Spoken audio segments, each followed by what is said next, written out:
Sementara pemirsa, Wakil Presiden RI Gibran Rakabuming Raka membagikan sembako ke warga hingga pengemudi ojek online di kawasan Stasiun Gondang Dia, Menteng, Jakarta Pusat.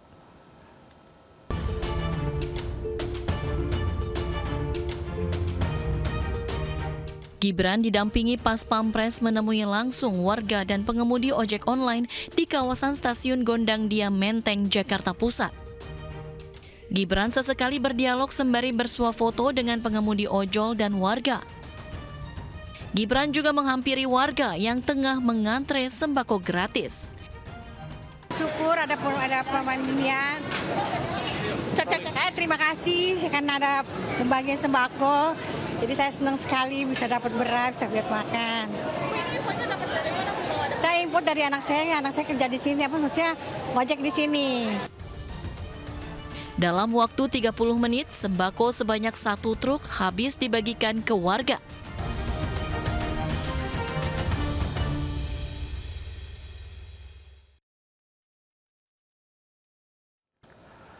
Pemirsa, keluarga Afan Kurniawan, pengemudi ojol yang tewas tertabrak rantis Polri, mendapatkan rumah subsidi gratis dari pemerintah.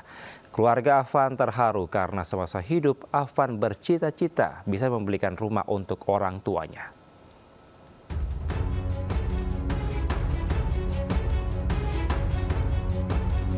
Menteri Perumahan dan Kawasan Permukiman Marwarar Sirait menyerahkan kunci rumah subsidi kepada keluarga Afan Kurniawan, pengemudi ojol yang tewas tertabrak rantis polisi saat aksi unjuk rasa. Lokasi hunian ini berada di kawasan Cilengsi, Bogor, Jawa Barat. Keluarga Afan mengaku senang sekaligus terharu.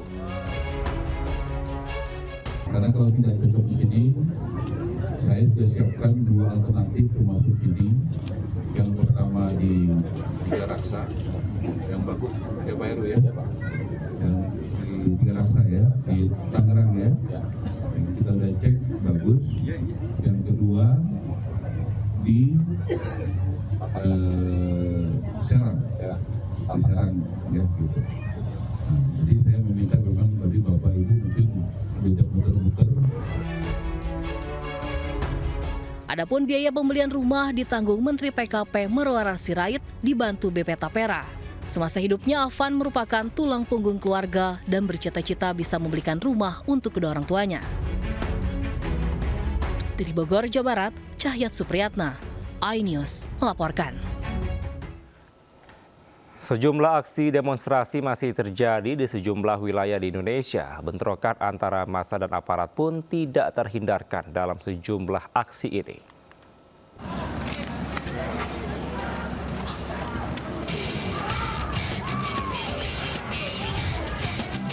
Ratusan mahasiswa menggelar aksi di Bundaran Saronde, Kota Gorontalo. Mereka menyampaikan beberapa tuntutan, diantaranya meminta menteri yang bermasalah dicopot. Massa memblokade jalur Simpang 5 Gorontalo yang mengakibatkan arus lalu lintas lumpuh.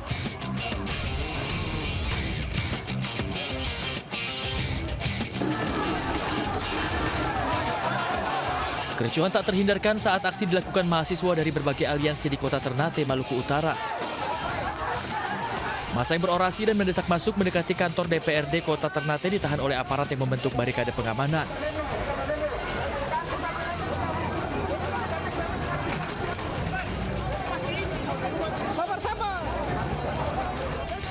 Aparat pun mencoba membubarkan massa dengan gas air mata dan mobil water cannon.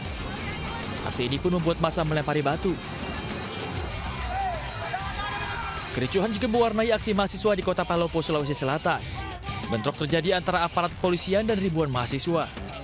Aparat melepaskan tembakan gas air mata untuk membubarkan kerumunan mahasiswa yang menduduki kantor DPRD Kota Palopo. Dalam orasinya, para mahasiswa mendesak pencopotan Kapolri. Tim Liputan, iNews melaporkan.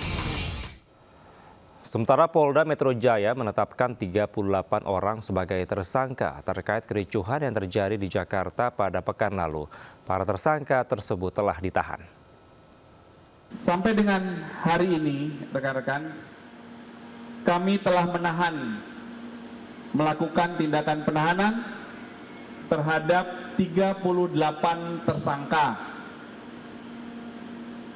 Ya, 38 tersangka telah ditahan Saya jelaskan lagi bahwa pelaku-pelaku anarkis ini datang ke lokasi sekitar gedung DPR, tidak melakukan kegiatan penyampaian pendapat sama sekali, tetapi langsung melakukan kegiatan-kegiatan yang anarkis. Ya pemirsa, tidak untuk ditiru, bukannya menjauhi lokasi demo yang kian memanas. Warga dan para pengendara justru berbondong-bondong datang ke depan gedung DPRD Jawa Barat demi menonton aksi demo.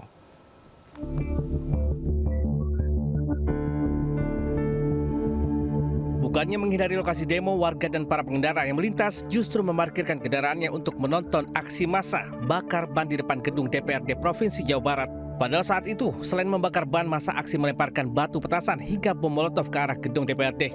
Aksi ini pun terbilang berbahaya, namun warga sengaja datang ke lokasi hanya sekedar penasaran. Gimana? Penasaran. Kenapa penasaran? Ya soalnya di sini ramai ya, udah ikut orang-orang bisa jalan ke sini ya udah pengen lihat. Iya sih anarkis, tapi sebaiknya mah jangan sampai fasilitas umum juga. Warga diimbau agar tidak mendekati area massa aksi, mengingat aksi massa kian anarkis. Dari Bandung, Jawa Barat, Ervan David, iNews melaporkan. Pemirsa, Polda Metro Jaya menggelar patroli berskala besar. Patroli digelar untuk memantau dan menjaga situasi di Jakarta tetap kondusif.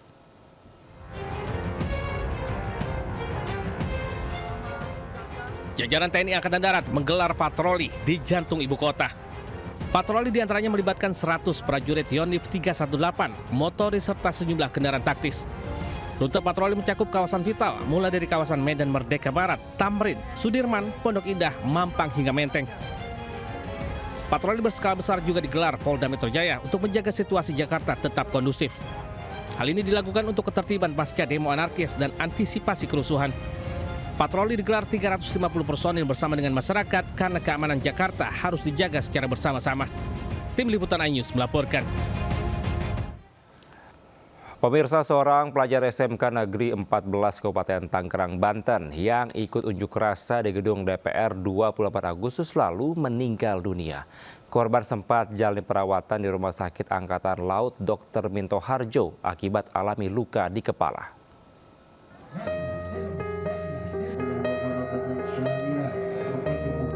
Suasana duka menyelimuti kediaman ALF, pelajar yang tewas saat unjuk rasa di gedung DPR di Kecamatan Tiga Raksa, Kabupaten Tangerang, Banten, Senin malam.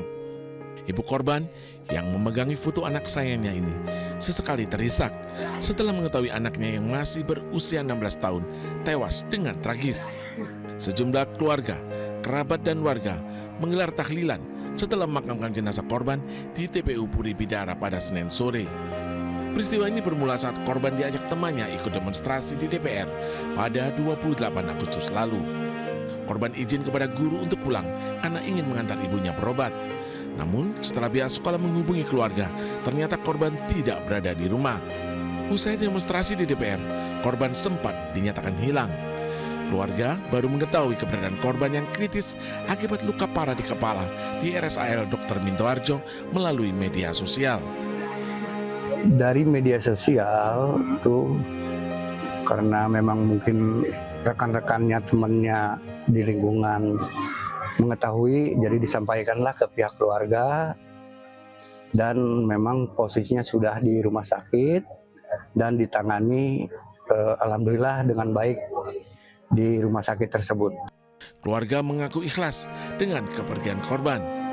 Dari Tangerang, Banten, Ai Marani, iNews melaporkan.